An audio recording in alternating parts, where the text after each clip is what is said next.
dos preguntas, ¿no? Una más retrospectiva sería cómo se llega a esta situación, cómo es posible explicar semejante nivel de violencia y crecimiento del narcotráfico en nuestra ciudad en los últimos años, y después, ¿no?, qué significa esta intervención de las fuerzas de seguridad federal en nuestra provincia. Respecto a la primera, ¿no?, cómo llegamos a esta situación, cómo llegamos a una situación en la que Rosario, se dijeron cifras, ¿no?, cuadriplica la tasa de homicidios nacional, ¿no? El año pasado nuestra ciudad cerró con algo más de 250 homicidios en el departamento, ¿no?, cuadriplicando la media nacional, 21 cada 100.000 habitantes, cuando la nacional ronda el 5,5. En el año 2012 habíamos tocado nuestro pico más alto, que había sido de 183 homicidios, con una media de 15,5 cada 100.000 habitantes, y comparándola incluso con una ciudad de dimensiones demográficas muy parecidas a la nuestra, como Córdoba, la superamos de manera alarmante, ¿no? Córdoba está por encima de la media nacional con alrededor de 6,5 o 7. Estamos hablando que en Rosario en los 2 últimos años se pasó de 15 a 21 homicidios cada 100.000 habitantes, y en lo que va del año la realidad es que tenemos prácticamente un homicidio por día, ¿no? Algo que no disminuyó desde la intervención, según los datos o las estadísticas que están dando vuelta desde la presencia de las fuerzas federales. Lo que habla, y algo hacia lo último me voy a referir, o en el medio de lo que pueda ir planteando, de lo que habla de la profundidad de la situación de violencia, en particular en nuestra ciudad. Frente a esas cifras, ¿cómo llegamos, ¿no?, a esos niveles? Ahí Eugenia lo mencionaba, marcaban ambas, ¿no?, como posible punto de inflexión el año 2007 y la llegada del Frente Progresista al gobierno de la provincia de Santa Fe, y en consecuencia la política de seguridad de la gestión Wiener, digamos. Ahí, por lo que uno ha visto, ha leído, e incluso desde una experiencia más concreta del territorio, puede situar entre el año 2008 y 2009 cuando se empieza, no solo las cifras nos marcan, ¿no?, esta curva ascendente de la tasa de homicidios, sino que uno empieza a ver una proliferación de la trama del narcotráfico en los barrios de Rosario como antes no se veía. Entre ese año 2008 y 2009 uno empieza a ver, incluso en nuestras experiencias militantes, en barrios donde las problemáticas de adicción pasaban tal vez más por el alcohol, donde prácticamente no había una situación vinculada a la drogadicción. A partir del 2008-2009 empezamos a ver en barrios cómo los pibes empiezan a consumir distintas sustancias, y fundamentalmente cómo empiezan a aparecer los famosos kiosquitos o búnker, insisto, en barrios muy humildes donde faltaban muchísimas cosas, pero eso no conformaba parte de la vida diaria de los vecinos, ¿no? Y creo que eso hay que tener presente esas fechas, ¿no?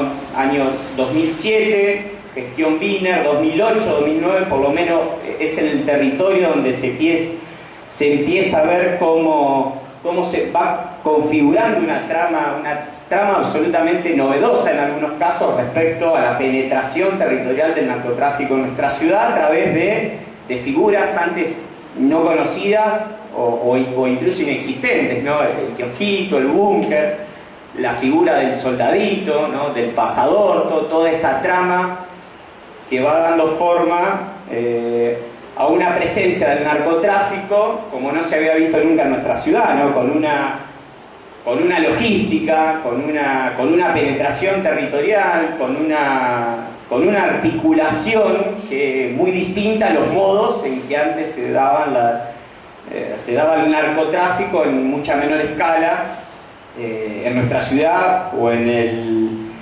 el país. Entonces, en algún punto, y esta discusión y término de debate, ¿no?, hasta qué punto crecimiento exponencial del narcotráfico explica los niveles de violencia, ¿no? Ahí Eugenia como que ponía en suspenso, uno ve los números y puede decir que hay una correlación entre los análisis, la experiencia concreta en el territorio de penetración y crecimiento exponencial del narcotráfico y la vida cotidiana de nuestro vecino, acompañada por las cifras oficiales, que siempre hay que tomarla con cautela, porque esos números a su vez no son los números finales, porque sabemos los modos en que se registran los homicidios, que también son parciales, ¿no? Lo que podríamos llamar una subjetividad violenta en los modos de resolución de los conflictos sociales. Para el impacto que tiene en el territorio la presencia del narcotráfico con esta estructura es insisto con esta idea, una especie de configuración de una subjetividad violenta en las relaciones sociales que incluso excede la trama misma del narcotráfico, ¿no? Y esto es, digo, quiero pensarla en términos muy diferentes a lo que se mencionaba, ¿no? La idea, lo que fue el relato dominante hasta seguramente, ¿no? El triple crimen de Villa Moreno, ¿no? Porque cuando se empiezan a dar estas situaciones de crecimiento exponencial de la curva de homicidios, ¿no? El relato dominante fue la idea de ajuste de cuenta, ¿no? Esto fue 2008, 2009, hasta el 1 de enero del 2012, fue la figura dominante que los propios policías trasladaban a los medios y que la política de seguridad provincial repetía como loro, ¿no?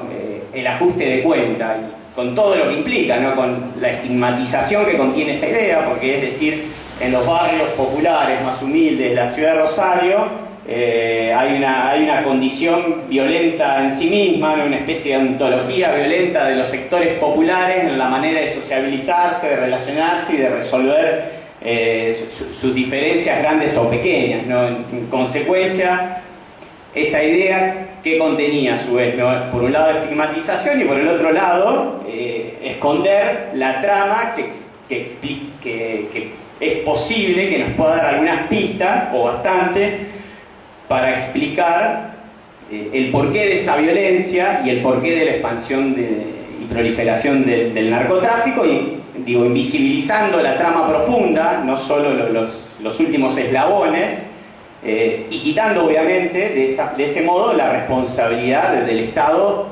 respecto a esas situaciones, ¿no? Porque la figura de ajuste de cuenta estigmatiza, esconde los actores profundos que configuran, entiendo, o que explican la violencia que atraviesa nuestra ciudad, y por el otro lado quita de responsabilidad a la política de seguridad del Estado provincial, porque son hechos, digamos, que van más allá de una posible política de prevención, ¿no? Porque forma parte de los modos en que se relacionan los vecinos de los barrios más humildes.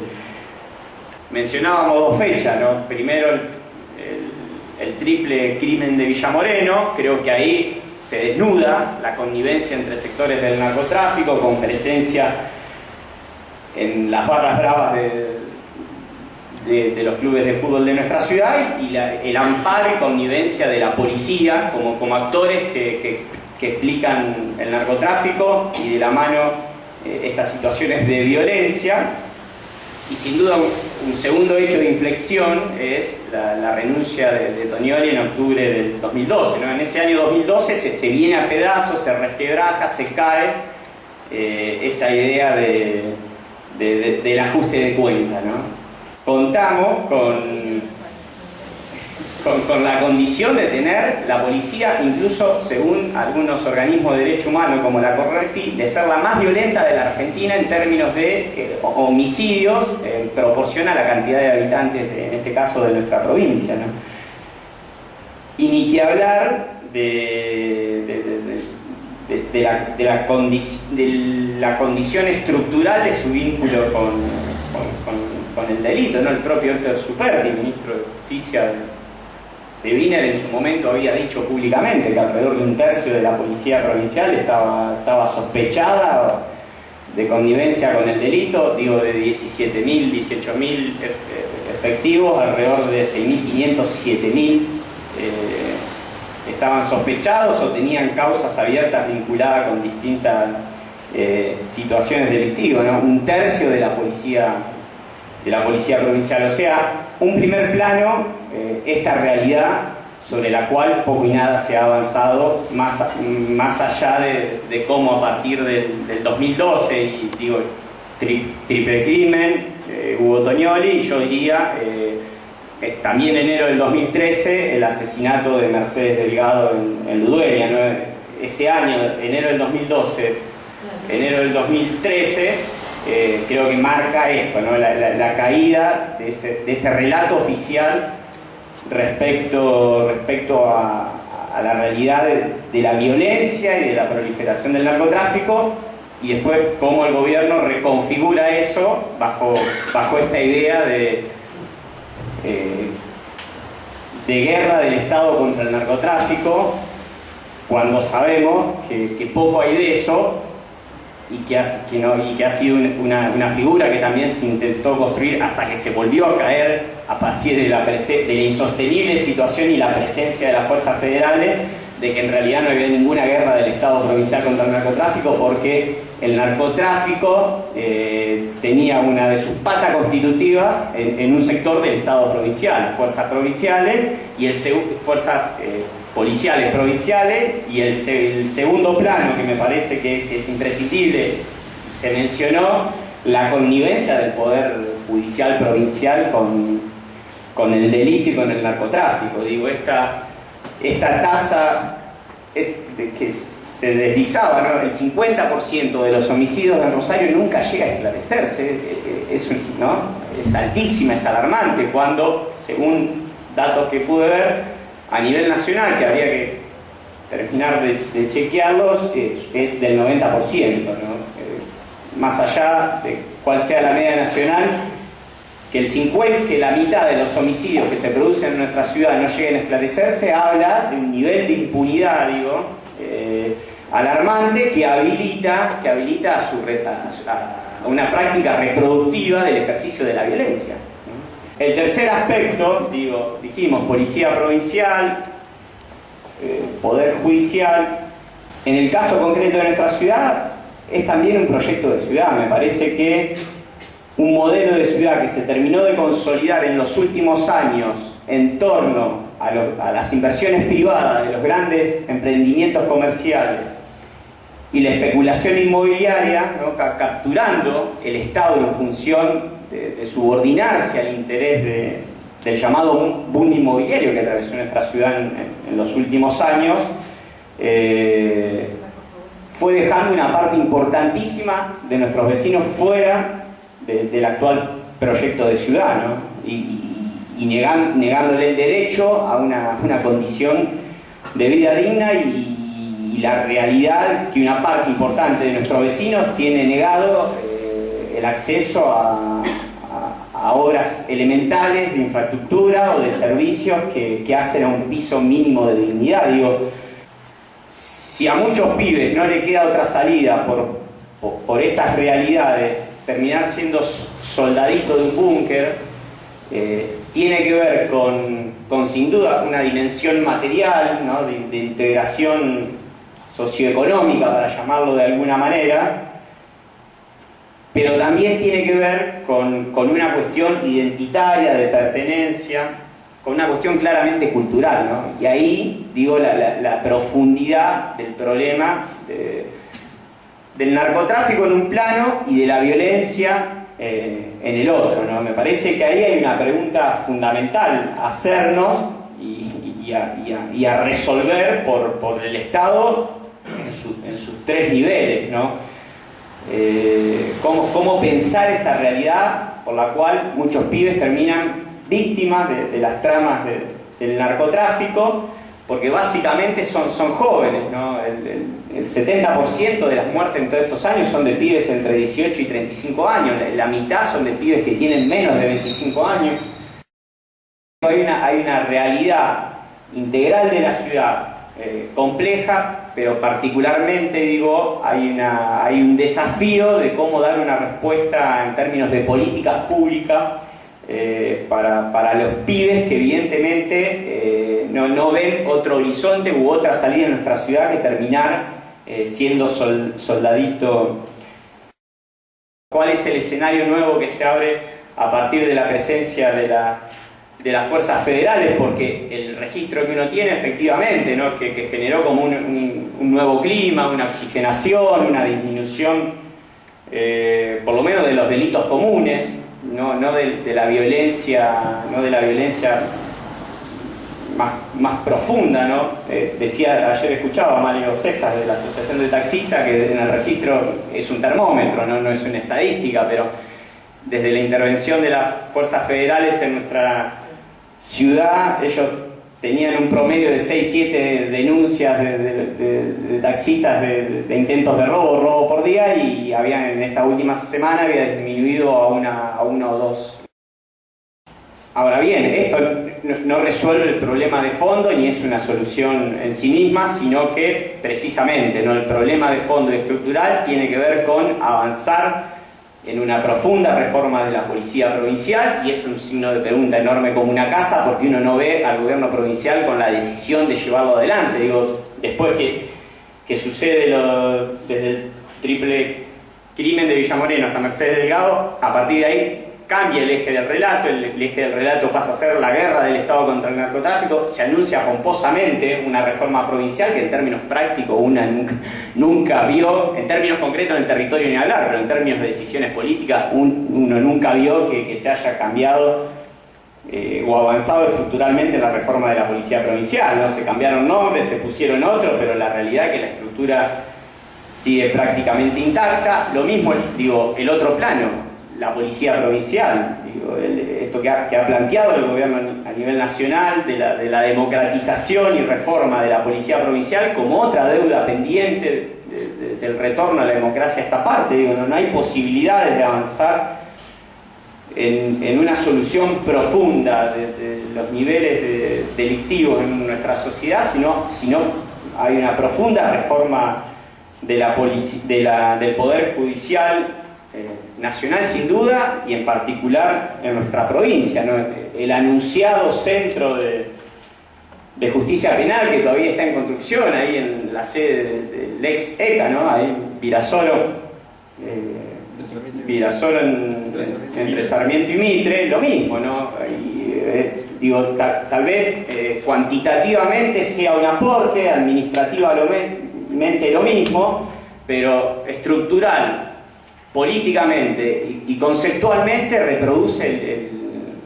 creo que reproduce el mismo modelo penal que viene teniendo nuestra provincia, ¿no? Se lo anuncia bajo la idea de un nuevo sistema penal, pero poco de eso uno ve. Y el otro aspecto es esto, ¿no? Cómo inscribir esta presencia de las fuerzas federales nacionales, el desafío de una reforma policial, el desafío de una reforma del Poder Judicial en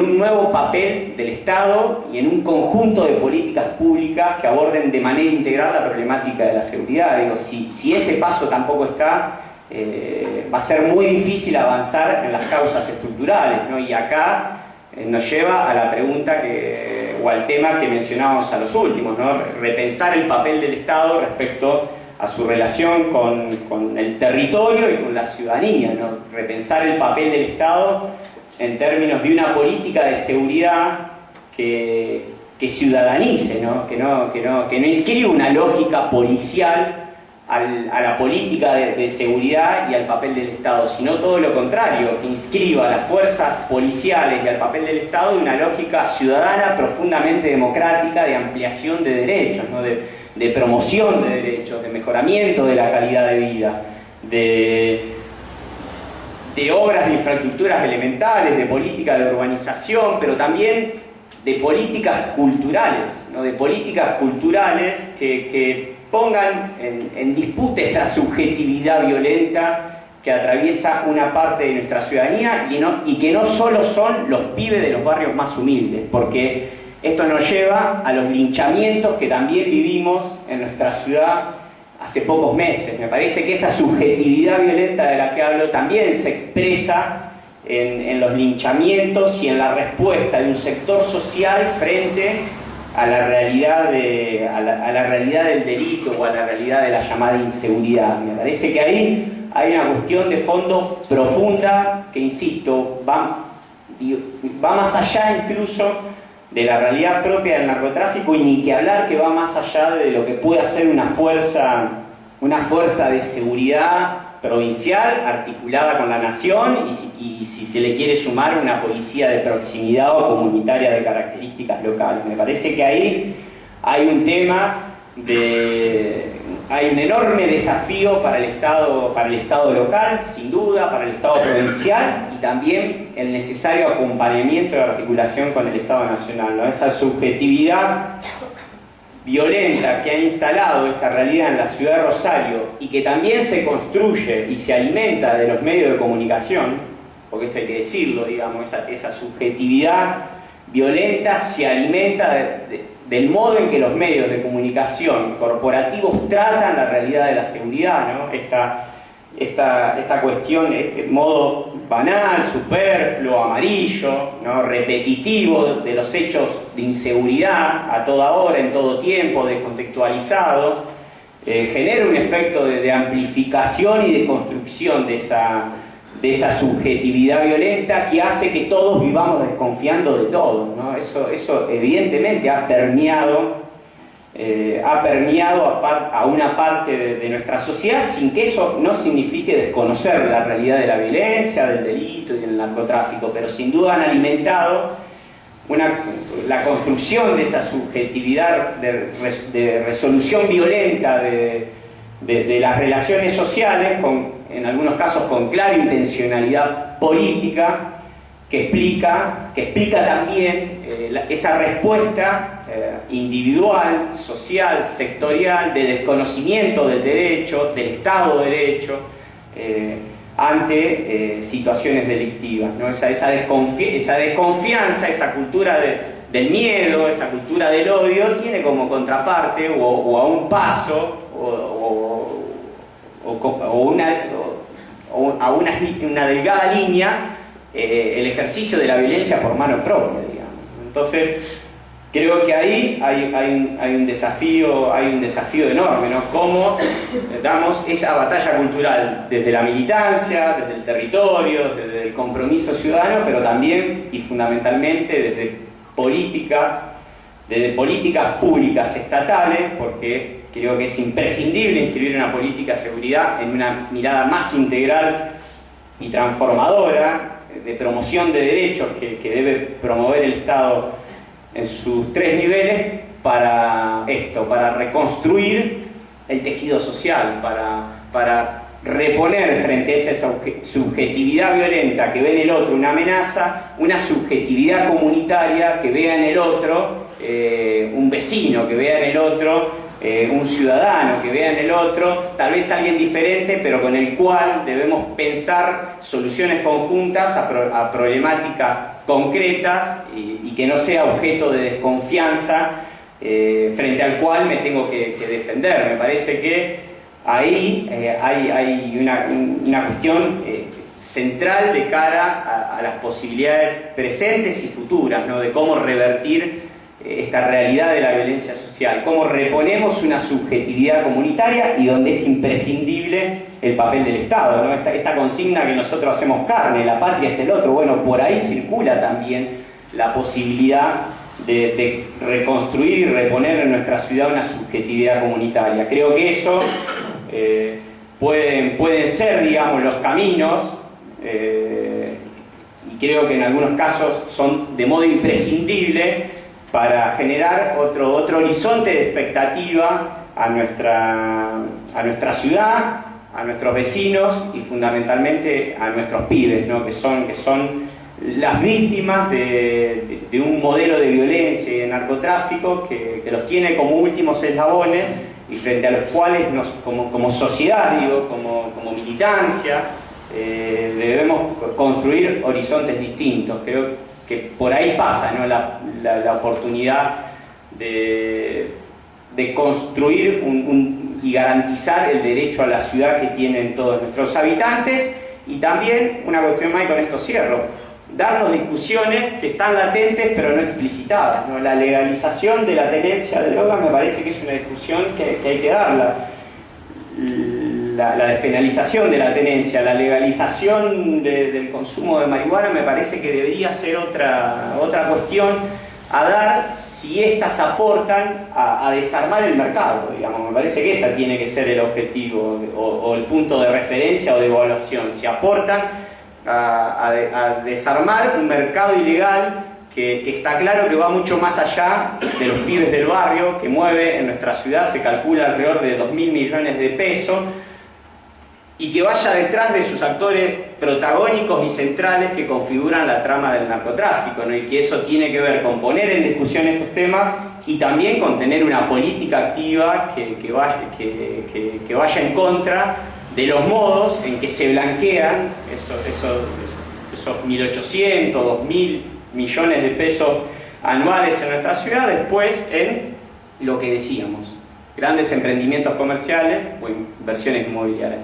Creo que por ahí puede pasar una discusión profunda o la posibilidad también de dejar de ser hipócritas en este debate, de poner todas las cartas sobre la mesa y de fundamentalmente empezar a construir caminos que efectivamente nos permitan reconstruir en nuestra ciudad una pertenencia, una convivencia desde la igualdad de oportunidades, desde la inclusión y de la posibilidad que todos vivan dignamente en nuestra ciudad y en nuestra provincia. Gracias.